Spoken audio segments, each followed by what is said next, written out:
l'a bastonné, on l'a frappé avec fracas et on l'a fusillé. Et après, on l'a déposé dans le coffre de sa voiture. C'était comme une bombe lorsqu'on l'a appris.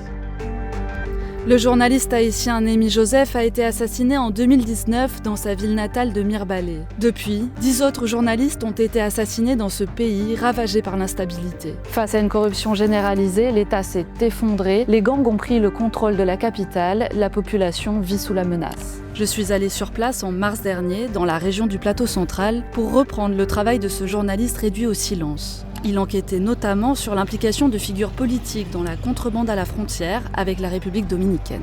Il était très populaire. Le problème, c'est de l'impunité. La situation de mon pays me tue aussi. Mais ça me dégoûte vraiment. 3 semaines après notre tournage, les gangs qui règnent sur Port-au-Prince ont étendu leur emprise dans cette zone dans une offensive violente, faisant au moins 80 morts. Les routes ont été presque totalement coupées, la ville de Mirebalais est tombée aux mains des gangs. La population a massivement fui la région, prisons, commissariats, villas de luxe, tout a été pris par les hommes armés. Ils se sont même emparés de la principale station de radio locale, celle de Némi Joseph, rebaptisée Taliban FM, du nom de l'un des gangs. Avec notre partenaire haïtien Aïbo Post, nous avons poursuivi l'enquête de ce journaliste réduit au silence, notamment sur l'ancien sénateur Rony Célestin, inculpé dans son assassinat.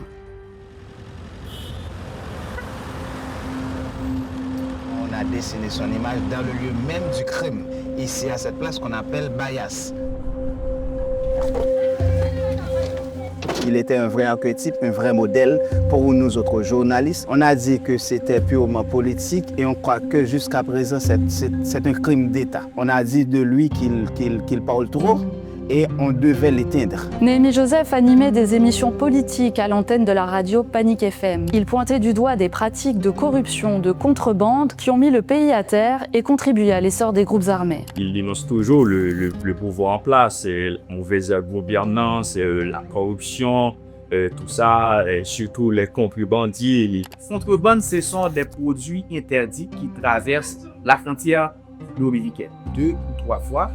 Et nous étions à la frontière pour voir le fonctionnement de la frontière. Comment fonctionnaient les businessmen, comment fonctionnaient les chauffeurs ou bien les conducteurs qui portaient des marchandises. Alors, nous sommes partis sur les routes frontalières avec la République dominicaine, ici à Belader. C'est là que transite l'essentiel des biens dont Haïti dépend. Sur le chemin du retour vers Port-au-Prince, les chauffeurs de camions sont régulièrement extorqués par des gangs positionnés à des checkpoints.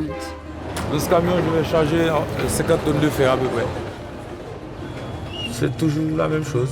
On paie, les hommes armés, on passe 50 000 gouttes de camion. Environ 300 ou 400 $. Mec. Quand je descends à Port-au-Prince, je n'ai pas besoin de ma vie. J'abandonne ma vie et je le reprends quand je retourne. La mort ne me fait pas peur parce que je vais passer par la mort. Il me faut préparer pour ça. La ville de Belader est l'un des 5 points de passage autorisés entre les deux pays. Alors chaque jour, des centaines de camions passent ici, transportent des marchandises, de l'huile, du ciment, du fer, mais aussi cachés dans les cargaisons, de la drogue et des armes. La douane ne fait pas exactement son travail. C'est un fait, tout le monde peut le constater. Il peut y avoir n'importe quoi dans un conteneur qu'on ne vérifie pas vraiment. Il y a des gens qui protègent l'insécurité, ce système. Les gens du gouvernement, ce sont eux qui ont le contrôle. J'aurais aimé mieux. J'aimerais avoir un pays mieux que ça, une vie meilleure.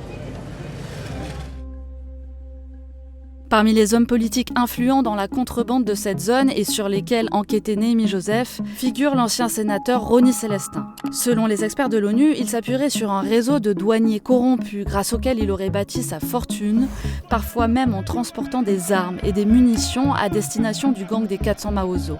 La ville de Hinche est le fief de l'ancien sénateur Rony Célestin.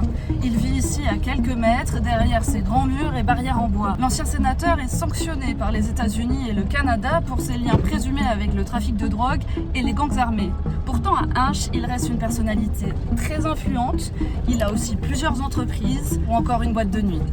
Rony Célestin est aujourd'hui millionnaire et possède un vaste patrimoine immobilier, aussi bien en Haïti qu'à l'étranger. Il est notamment propriétaire d'une villa estimée à 2,6 millions d'euros à Laval, au Canada. D'après nos informations, il détient également une résidence dans le prestigieux complexe Casa de Campo en République dominicaine. Cette station balnéaire est fréquentée par Bill Clinton, les Kardashians ou encore Beyoncé. Néhémie Joseph n'hésitait pas à révéler les activités de Ronnie Célestin au micro de Panic FM. Il se savait en danger. À peine 11 jours avant sa mort, il publiait un post sur Facebook alertant sur les menaces à son égard, accusant Ronnie Célestin et l'ancien maire de la ville de Mirebalais, Lionel Casséus. Tous deux font partie des 8 personnes inculpées dans l'assassinat de Néhémie Joseph. Néhémie disait la vérité en ce qui concerne les mauvaises actions du gouvernement. Et c'est pourquoi il se sentait gêné avec Néhémie. Quand Néhémie parle, les gens tremblent. En octobre 2019, 10 octobre, Néhémie Joseph a trouvé sa mort par des sbires du pouvoir en place. Et nous demandons encore justice pour Néhémie, justice pour la communauté, justice pour la société. Le fief de Ronnie Célestin est pour l'instant épargné par les gangs. Mais à Mirebalais, la violence règne toujours. Toutes les personnes que nous avons rencontrées ont dû fuir. Certains ont même dû quitter le pays. Ronnie Célestin n'a pas répondu à nos sollicitations. Joint par téléphone, un de ses avocats nie toute implication de son client dans le meurtre de Néhémie Joseph, ni de près, ni de loin. En créole, on voit Ethan Milot à parler. Cela signifie qu'on a éliminé Néhémie Joseph, mais il y en a d'autres personnes qui continuent de parler, de critiquer, c'est-à-dire on éteint une voix, mais plusieurs autres continuent de parler.